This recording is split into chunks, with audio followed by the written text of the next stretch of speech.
অলুক দৃষ্টি পড়েছে। তারা এই বিতর্কিত বিল পাশ করে মুসলমানদের অধিকার হরণ করবার, মুসলমানদের সম্পত্তি লুটপাট করার, মসজিদের সম্পত্তিকে হিন্দুত্ববাদী আগ্রাসন জমাবার পায়তারা শুরু করেছে।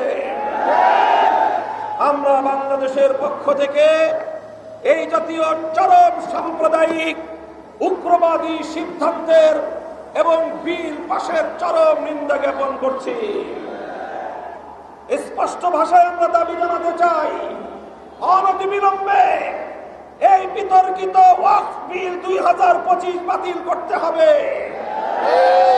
সেই সঙ্গে আমরা বলতে চাই, সারা দুনিয়ার মুসলমানেরা যেভাবে গাজাবাসীর পক্ষে মাঠে নেমে এসেছে, আমি বিশ্ব মুসলমানদের প্রতি এবং সারা দুনিয়ার শান্তিকামী মানবতার প্রতি আহ্বান জানাতে চাই, একইভাবে আপনারা ভারতের মুসলমানদের অধিকার আদায়ের জন্য ভারতের 40 কোটি মুসলমানদের প্রতি সংহতি প্রকাশ করার জন্য বিশ্ব মানবতা রাজপথে নেমে আসা দরকার।